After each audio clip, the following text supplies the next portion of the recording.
Good morning, everybody. This is Michelle with Creative Operation and Country Craft Creations. Today I have a share for you. I did an album that I had purchased, a pre-made album from Heartfelt Creations, and I wanted to share it with you. So from Country Craft Creations, I got the Insta-album in an 8x8 and decided that I wanted to use some papers that I had. I did use from Country Craft Creations, I used this album. I used black artisan cardstock, and some of the paper collection came from Country Craft Creations. Full disclosure, some of it came from a local craft store because it sold out the first time that it came out. This is an older collection, and it just recently was reintroduced in the store, and I had some of it before. Anyway, so it's a combination of stuff I bought, but mostly from Country Craft Creations. But I just wanted to share this with you. And I did this album, and I got it, for a couple reasons. First off, I wanted to play with the album because it just looked really fun to do. And I know a couple of the other designers have also done this as well. But the other thing too is that a lot of times if I am having a brain fog as far as creating and coming up with some ideas and things, sometimes if I make something that I don't have to super think about, like just have something ready to go and I just have to put pattern paper on, sometimes that sparks my creativity. A lot of times to spark it, I'll do another project like, sew or crochet or whatever it is. And that helps spark more creativity for me. So that was one of the reasons why I bought this album, because I thought, well, I'll keep it and I'll save it. And then if I get into one of those things where I have like no ideas coming, I will work on this. And then all of a sudden, poof, I get ideas, which is what happened. And I ended up getting a bunch of them like all at the same time. So I'm working on those as well. But I thought I would share this album with you. I'm using Simple Vintage, Simple Lemon, or Vintage, what is it called? Oh, shoot, now I can't remember. Anyways, it's the Lemon Twist collection by Simple Stories. Simple Vintage Lemon Twist? I believe that's what it's called. I hope I didn't butcher that. And I created this album. Again, I used some papers from the collection or from Country Craft Creations. I did use artisan cardstock from Country Craft Creations. The magnets, art glitter glue, and the base of this album were all from Country Craft Creations. But I created this album. It was really fun. The album does not come with magnets, but it does have places to show you where to put the magnets, which, of course, I didn't do. I decided to put them in a couple different spots because it made more sense to my brain. But, you can, if you get this album, you can do it exactly like they tell you where to place them.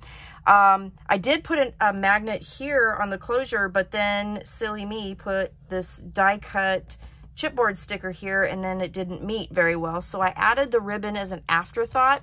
So what I did was I put it on the back, and then I used this cut apart to decorate the back of the album, which turned out really beautiful. And then I secured it on the sides, this side with one of the paper die cuts, and then on this side with one of the chipboard butterflies. So it's really cute. I did double mat the outside. I didn't double mat the inside, but let's go in and let's show you what I did. So on the cover, I kept it pretty simple. I used this beautiful paper. It had all these images in it, and I just was like, you know what? It doesn't really need a whole lot. But I did use a chipboard butterfly here, and then I used the lemon with the flowers here. On the inside, here's that magnet that's right there. I used a sticker here. And I did double mat like the inside spines, but that's pretty much it. And then I have the album. So it opens up like this. And there's lots of flips and flaps. And there's a couple of them that I did alter. And that's okay because that's part of the fun. If you guys watched my tutorial on the photoplay folio that I did, I totally altered that. Well, I altered this one a little bit too. I had the chipboard frames here, and with inspiration from Jennifer, who is another one of our designers, she did an album with a craftology box project that I recently did. And she used these frames and they turned out really gorgeous. So I decided to use these for the project. And you can just, I glued them on the two sides. You can slip a picture underneath. And then once I do that, then I can kind of put glue underneath and secure them down. So they're open so that I can actually add something, later. Then this side opens up. I did add a magnet here to keep that closed. And you have this section here. I did try to keep the continuity of the papers because I really like that. And now my dog is barking, so I will be right back. Okay. My poor little doggy. Okay, so I'm back. So I kind of kept the continuity of the papers. I think I said that. I used die cuts and I just glued them so that you could tuck a picture underneath. Chipboard piece here. This piece here, when I did it, I cut it totally wrong size. So I grabbed my favorite punch and I made some borders, and then I thought, that looks really pretty, so I'm gonna go ahead and use the borders throughout the book. So I did that in various places, so you'll see that. Again, a die cut so you could stick a picture underneath, and then it opens up like this. Okay, so then I mimicked that on this side. Another die cut, another chipboard sticker. This is a big flap chipboard sticker. Left it open for a nice big picture, and then it opens up again for a nice big picture. And then on this one here, this was supposed to be a flap, and I just glued it so that it turned into a pocket, and then put some cut aparts in there, so nice journaling spots and stuff. So I did that, and there we go. And so that closes up like that. And then this piece here actually opens up too. And the album just keeps going and going, which is kind of cool. So over here, a die cut with some, that I made a pocket with, and I put some of the other cut aparts here. And then this is one of the chipboard stickers that I put on there. You can put a photo here if you wanted to, another butterfly there. And then it opens up like this, and then this flap opens up down below like that. I hope you can see that well. Yeah, I think you can. And then I used another one of the chipboard frames here for some smaller photos.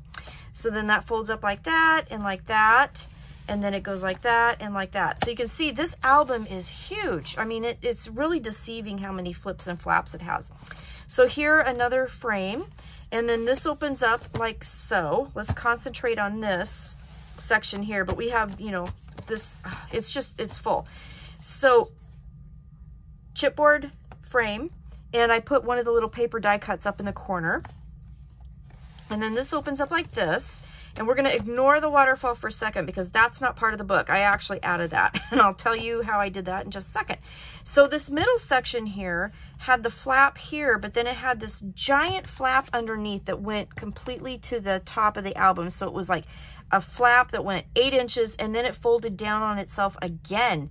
And I was like, that's just way too big, because it just kept going and going towards the bottom of the book. So what I did was I kept this flap, put the chipboard frame here, and then covered it with pattern paper, added one of the little borders, die cuts here, you can put pictures underneath, and then I cut that huge like trifold flap down, and I cut a piece so that I could glue it and make a pocket. So I did make a pocket here, and then I put more die cuts, or cut aparts in the pocket. And then I took the pieces that I cut off from here and created this waterfall. So this page already had a flap. So it already had this bottom flap here that just came out and had this here. And I just took from this side and added 2 flaps on top and created the waterfall. So I added the sticker here. You could put a picture here. Oh, they're little bumblebees too, the little chipboard bumblebees. Sticker here, could totally put a photo there. This is so you can stick a picture underneath. On here, I did photo frames with some of the pattern paper and just matted them on extra cardstock. This one here, I created a pocket with it, so I added some more of the cut aparts, and then here I left the frame. You could put the picture underneath and then have this nice area here to look at. Down here, another big photo frame for a 4x6 photo, and then on here I used the black cardstock and put it on there, and then I created 2 photo spots here, and then just decorated the black space with some stickers. And I just clustered a bunch of stickers here. This is a die cut, and you can totally stick, a picture underneath there. And then I took a piece of the black artisan cardstock that I had, and I created the belly band, or not the belly band, the closure for the waterfall. Just put a little chipboard cut apart, or chipboard piece there. And I did use a magnet for that. So that waterfall, these 2 top pages came from this bottom piece that I cut off. So I took it off, created the pocket with it, and then created these 2 extra pages. So I thought that was kind of fun. You know me, I have to, fiddle with stuff. This side here has a fun little thing. This little section here was a flap, but I went ahead and glued it on the two sides to create, you know, yet another pocket for cut-aparts. And then it has a piece that opens up like this. And so I did kind of a layout piece here, left it pretty simple because there's no gusset here. So I just used some of the die cuts up here. And then I did use a magnet to help keep that particular part closed because I didn't want it flapping around. And then that opens up yet again. And you have another spot for a chipboard frame here. And I added some bees and a butterfly. Here is a flap that was present, and I just added one of my little borders here, and then just this to decorate. It's a piece of a cut apart that I had matted on cardstock, and I used a little extra ribbon for that. And this one I left alone, so it had flaps top and bottom, and I just mimicked the paper up here down here for the photo mats. And then on here I did mimic the black background, but I used the cut aparts up here, and then I left the black space here so you could put your photos there. So that's how I decorated this album. And it was really fun to make, but you can see this album just keeps going and going and going. There's a lot of room in this album. So all in all, I mean, I loved making this, and I have been, you know, hoarding these papers because I actually, you know, started buying them when it first came out, when this particular collection came out. And then this was the perfect album to use them on. So again, this is Heartfelt Creations 8x8 Insta-album, and this is a project that I made, not necessarily a design team project, but I did buy most of the stuff, including the album, from Heartfelt Creations. So you got to go check it out and get your papers. Some of this stuff is still left in the store. I did check. It was a couple days ago when I did check. But, you know, I mean, you can use any papers you want. I mean, you know, Christmas is coming. Make a Christmas album. Spark that creativity and just have fun with it. So thanks for watching. Have a creative day, and I will be back soon with another tutorial. Bye-bye.